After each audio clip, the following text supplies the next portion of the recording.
কোটির বেশি হিন্দু শরণার্থীকে নেওয়ার জন্য সবাই মানসিক প্রস্তুতি নেন। শুভেন্দু অধিকারী যদি বাবার ক্ষমতা থাকে, যদি শিশির অধিকারী ওর বাবার যদি ক্ষমতা থাকে, অধিকারী একজন ইল্লিগাল মাইগ্রেন্টের ছেলে, বাপের ক্ষমতা থাকবে তো আমার সামনে আসুক। অধিকারীকে এখনো পর্যন্ত কেন লোকে পেটাচ্ছে না, এখনো কান ধরে উঠবোস করাচ্ছে না? বলছি, শুভেন্দু অধিকারী যদি এরকম বড় বড় ভাষণ দেয়, হাত পা গুঁড়ো করে দেবে জনকে। বলবে যে মানিকদা বলেছে, মানিক ফকির বলেছে, ওর পিলে চমকে যাবে। লাগে না এতে কান ধরে মুলে দিয়ে উঠবোস করালেও শুভেন্দু অধিকারীদের মতো শয়তানদের। কত বড় সাহস এই বিজেপি RSS এর, কত বড় শয়তান এরা আমাদের মানুষকে শেষ করবে। সেই শুভেন্দু অধিকারী, তোর মুখে থুতু দি। বাঙালির কোনো জাত হয় না, বাঙালির হিন্দু মুসলমান হয় না, বাঙালি শুভবুদ্ধি সম্পন্ন মানুষ বুক দিয়ে রক্ষা করবে সেখানকার সংখ্যালঘু মানুষকে। শুধু দর্শক বন্ধু, আপনারা দেখছেন একে নিউজ বাংলার। এই মুহূর্তে উপস্থিত রয়েছে কলকাতা হাইকোর্টে। আপনারা ইতিমধ্যেই দেখেছেন বা জেনে গেছেন যে বাংলাদেশ ছেড়ে পালিয়ে গেছে হাসিনা।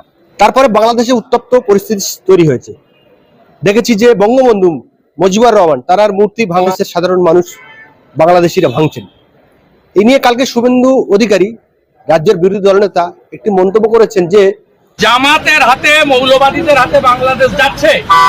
1 কোটির বেশি হিন্দু শরণার্থীকে নেওয়ার জন্য সবাই মানসিক প্রস্তুতি নেন। আমি তো প্রস্তুতি নিয়ে নিয়েছি। অথচ আমরা ভিন্ন চিত্র দেখলাম রাত্রে, যে সংখ্যালঘু যারা রয়েছে বা বাংলাদেশে হিন্দু সংখ্যালঘু রয়েছে তাদেরকে আগলে রেখেছে সেই দেশের সংখ্যাগুরু অর্থাৎ মুসলিম সম্প্রদায়ের মানুষ। লুঙ্গি পরে, মাথায় পাগড়ি বেঁধে, মাথায় টুপি পরে, পা পর্যন্ত জামা পরে হিন্দু সম্প্রদায়ের তীর্থস্থান এবং হিন্দু সম্প্রদায়ের যে বাড়ি ঘর রয়েছে সেগুলোকে তারা আগলে রেখেছে, যাতে করে তাদের উপরে কোনো রকম সংখ্যাগুরু অর্থাৎ মুসলিম সম্প্রদায়ের মানুষ তাদের গিয়ে হামলা না করতে পারে। খুব ভালো লাগলো, খুব ভালো আমরা দেখলাম, মনটা জুড়িয়ে গেল এই দেখে, এই দৃশ্য দেখে। এবং বাংলাদেশের আপামর বুদ্ধিজীবী সাধারণ মানুষ তারা পরিষ্কার বলছেন যে আসুন আমরা মিলেমিশে একসঙ্গে থাকি, এই পরিস্থিতির মোকাবিলা করি। হিন্দু মুসলিম যারা আছে বাংলাদেশে, সবাই বাংলাদেশের বাসিন্দা, আমরা সবাই মিলে এই বর্তমান পরিস্থিতির মোকাবিলা করি, সেটা দেখলাম। আমরা এই সমস্ত বিষয়ে কথা বলবো। আমাদের সঙ্গে রয়েছেন বিশিষ্ট সাহিত্যিক মানিক ফকির মহাশয়। দেখুন, প্রবলেমটা হচ্ছে আমরা আমাদের দেশের মানে ভারতবর্ষের যে মৌলবাদ, আমরা RSS বিজেপির হাত থেকে মানুষকে রক্ষা করতে পারিনি। অর্থাৎ আমাদের এখানে যে ব্রাহ্মণ্যবাদ, হিন্দুত্ববাদ যেভাবে প্রতিদিন এখানকার সংখ্যালঘুদের মেরেছে, জয় শ্রীরাম না বলার কারণে, গোমাংস নিয়ে যাওয়ার কারণে, আমরা বারবার দেখেছি যে ত্রিপুরাতে কিভাবে সংখ্যালঘু মানুষদেরকে পিটিয়ে মেরেছে। পশ্চিমবঙ্গ বিভিন্ন জায়গায় আমরা দেখেছি। আমরা আমাদের দেশ নিয়ে ভাবিত নই, আমরা ভাবিত হচ্ছি অন্য একটা দেশ, বিদেশকে, অর্থাৎ আমরা বাংলাদেশ নিয়ে ভাবিত হয়েছি। আসলে ঘটনাটা গতকালকের যে ঐতিহাসিক ঘটনা ঘটেছিল সেটা একটা গণ অভ্যুত্থান। আওয়ামী লীগের দীর্ঘদিন আওয়ামী লীগের প্রতি মানুষের যে ক্ষোভ, তারই বহিঃপ্রকাশ দেখেছিলাম। সেই বহিঃপ্রকাশটা আমরা ছাত্র আন্দোলনের মধ্য দিয়েই সেটা প্রকাশ হয়েছে। আমরা কখনোই বলতে পারি না যে ওখানে যে গণ অভ্যুত্থানে যে লক্ষ কোটি মানুষ এসেছেন তারা সবাই বোকা এবং তারা সবাই জামাতপন্থী বা তারা সবাই বিএনপির লোক বা সবাই বদমাইশ লোক নয়। আসলে এইটা যদি আমরা বলি তাহলে সেই জনগণকে যে ঈশ্বর, আমরা যখন কোটি কোটি মানুষকে দেখছি, লক্ষ লক্ষ মানুষকে দেখছি প্রতিবাদ করতে, তাদের দেখছি পথে নেমে আসছে, সেটা কিন্তু আল্লাহ ভগবান, অর্থাৎ সেটাকে আমাদের মেনে নিতেই হবে। তাহলে এখন ঘটনা হচ্ছে যে সেখানকে আওয়ামী লীগের বিরুদ্ধে যে মানুষের ক্রোধ আমরা দেখেছিলাম, আমি যেটা বিশ্বাস করি কালকের ঘটনাটা, আমরা যদি গণ অভ্যুত্থানের ইতিহাস দেখি, প্যারি কমিউন থেকে আরম্ভ করে ফরাসি বিপ্লব থেকে সেদিনে শ্রীলঙ্কার যে ঘটনা পর্যন্ত যদি দেখি, এই লক্ষ কোটি মানুষের মধ্যে এই প্রতিবাদী মানুষের কাছে রক্ত দেখে যারা পথে নেমে এসছে, আসলে ভয়াবহ রক্ত রক্ত রক্ত যতগুলো পৃথিবীতে গণ অভ্যুত্থান হয়েছে তার পিছনে আছে রক্ত। অর্থাৎ আমাদের গণ অভ্যুত্থান না হলেও আমরা নন্দীগ্রাম আন্দোলনের সময়ও দেখেছি, যখন নিরস্ত্র মানুষের উপর গুলি করা হয়, যখন বেআইনিভাবে অন্যায়ভাবে মানুষকে, আসলে মানুষই তো আসল মানুষ, ইচ্ছা করলে পলিটিক্যাল দল এবং মানুষ তাদের চাকর বাকর নেতা মন্ত্রীকে লাথি মারবে, মানে তারা চলে যাবে, তাদেরকে তাড়িয়ে দেবে। সেটা কালকে তারই একটা ঐতিহাসিক দিন, যেটা থেকে আমাদের ভারতবর্ষের শিক্ষা নেওয়া উচিত। কিন্তু যে শিক্ষাটা বিজেপি নেয়নি, অর্থাৎ শুভেন্দু অধিকারী নেয়নি। আমি শুভেন্দু অধিকারীরা যে কথাটা আমিও পোস্ট দিয়েছি, আমিও বলেছি সেখানকার সংখ্যালঘু মানুষদের পাশে দাঁড়াতে, কিন্তু ঘটনা হচ্ছে আমরা তো হরিদাস পাল, আমরা তো নিজের দেশের সংখ্যালঘুদের বাঁচাতে পারি না, কিন্তু ওখানকার এই যে ছাত্রদের যে সমন্বয়ক, এই যে সেনাপতি মানে সৈনিকরা এবং যারা আছে ওখানকার শুভবুদ্ধি সম্পন্ন মানুষ বুক দিয়ে রক্ষা করবে সেখানকার সংখ্যালঘু মানুষকে। আমরা যদি হিসাব করে দেখি যে সংখ্যালঘু মানুষের সংখ্যা দিনের পর দিন কমে যাচ্ছে, সেখানে কিন্তু হিসাব করলে দেখা যাবে এই 3টে বা 4টে টার্মে শেখ হাসিনার সময় কিন্তু প্রচুর কমেছে। এখানে যে মারপিটগুলো হচ্ছে, এখানে যে খুন খারাপি, এখনো পর্যন্ত কিন্তু সংখ্যালঘুর উপর খুনের কোনো খবর আমরা পাইনি। ভাঙচুর হয়েছে, যেগুলো অন্যায়, সেগুলো করা উচিত নয়, সেগুলোকে ওরা বুক দিয়ে, ওখানকার ছাত্ররা, ওখানকার সাধারণ জনগণ, ওখানকার প্রগতিশীল মানুষ, আসলে বাঙালির তো কোনো পরিচয় আর কিছু নেই, হিন্দু মুসলমান হয় না, বাঙালি, অর্থাৎ বাঙালিকে রক্ষা করার জন্য ওখানকার বাঙালি আছে, বাংলাদেশের বাঙালিকে রক্ষা করার জন্য ভারত নেই। ভারত কি আছে? ভারত তাকিয়ে আছে হাঁ করে, ওখান থেকে টুকুস করে পড়বে, খপাত করে ধরবো।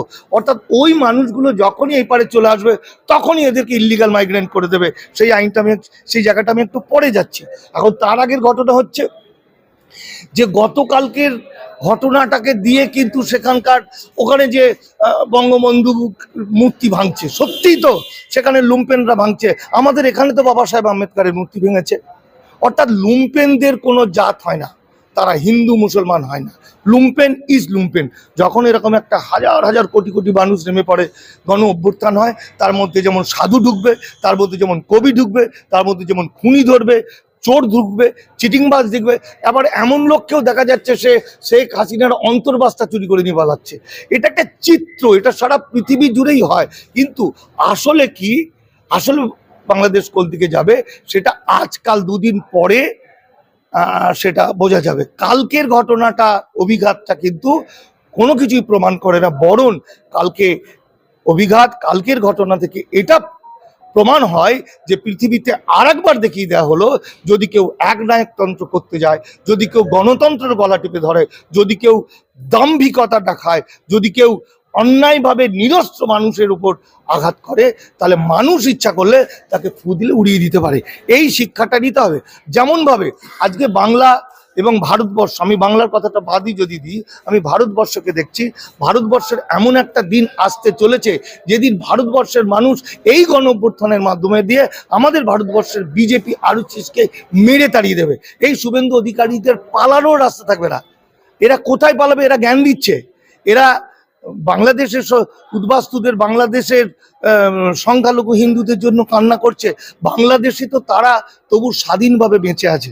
ভাই ভাই গন্ডগোল কোথায় না হয়, এর সঙ্গে ওর সঙ্গে গন্ডগোল, জমি নিয়ে, বাড়ি নিয়ে তো হতেই থাকে। কিন্তু সেই মানুষগুলোর এই সুযোগ নিয়ে মুখে বড় বড় কথা বলবো যে হিন্দুরা যদি অত্যাচারিত হয়ে চাঁদ, মঙ্গল গ্রহ থেকেও আসুক তাহলেই ভারতবর্ষে নাগরিকত্ব দেবো, আর বাস্তবে সেই মানুষগুলোকে চিরকালের জন্য দাস শ্রমিক বানাবো, এটা মানা যায় না। যদি শুভেন্দু অধিকারী, যদি বাবার ক্ষমতা থাকে, যদি শিশির অধিকারী ওর বাবার যদি ক্ষমতা থাকে, তাহলে আসামে যে 19 লক্ষ মানুষ আজকে বেনাগরিক হয়ে গেছে, 27 লক্ষ মানুষ আধার কার্ড বাতিল হয়েছে, যার মধ্যে 14 লক্ষ মানুষ আছে, তাদেরকে আজকে ছেড়ে দেখা। আজকে এই কোর্টে আমি এসছি, আজকে হাইকোর্টে এসছি, এখানে দেখা যাচ্ছে একটি ছেলে, আমি তার কাগজ দিয়ে এসছি, সে 25 বছর আগে এসছে, তার ভোটার কার্ড, প্যান কার্ড, আধার কার্ড, পাসপোর্ট সব আছে, তবুও সে ইল্লিগাল মাইগ্রেন্ট হিসেবে গ্রেপ্তার হয়ে জেলে ছিল। 1.5 লাখ টাকা খরচ করে বেরিয়েছে, এখন তাকে সিটিজেনশিপ সার্টিফিকেট চাইছে। আজকে এই হিন্দুত্ববাদী, এই আরএসএস, বিজেপি এবং তাদের দালালরা এবং শুভেন্দু অধিকারীর মতো লোকেরা তাকিয়ে আছে কখন বাংলাদেশ থেকে চলে আসবে। আমার বাঙালি অসহায় মানুষ কাঁদতে কাঁদতে আসবে, আর আমি তাকে ঝাপাত করে ধরবো, তোকে দাস শ্রমিক আনবো, তাকে আমি সস্তা শ্রমিক বানাবো। সুতরাং আমি এটা বলতে পারি, আইন কথা বলবে, মুখের কথা নয়। শুভেন্দু অধিকারী যে বলছে 1 কোটি মানুষকে ওখান থেকে চলে এলে তাদের আশ্রয় দেবে, শুভেন্দু অধিকারী আমার এই আসামের মানুষগুলোকে আশ্রয় দিয়ে থাকার, আমার এই বনগা থেকে আরম্ভ করে পশ্চিমবঙ্গের বর্ডার এলাকাগুলো আমার যে অখণ্ড ভারতের ভূমিপুত্ররা, দেশ ভাগে বলি হওয়া মানুষরা এসছেন, যারা 1971 সালে মুক্তিযুদ্ধের পরে এসছেন, যারা 74-এর বাংলাদেশের দুর্ভিক্ষের সময় খেতে না পেয়ে এসছেন, যারা বঙ্গবন্ধুর মৃত্যুর সময় 35 জনকে যখন তার পরিবারের লোককে মারলো, সেই সময় যে উত্তাল পরিস্থিতি, সেই সময় যে চলে এসছে, তার মাঝে যে সাম্প্রদায়িক বিভিন্ন ঘটনার মধ্যে যারা চলে এসছে, যদি শুভেন্দু অধিকারীর ক্ষমতা থাকে, যদি নরেন্দ্র মোদীর ক্ষমতা থাকে, যদি অমিত শাহর ক্ষমতা থাকে, আগে তাদেরকে আশ্রয় দিক, আগে তাদেরকে নাগরিকত্ব দিক, তারপর মুখে বড় বড় জ্ঞান দেবে। শুভেন্দু অধিকারী একটা ইল্লিগাল মাইগ্রেন্টের ছেলে। আমি শুভেন্দু অধিকারীর এগেনস্টে আমরা মামলা করব বলে ঠিক করেছিলাম।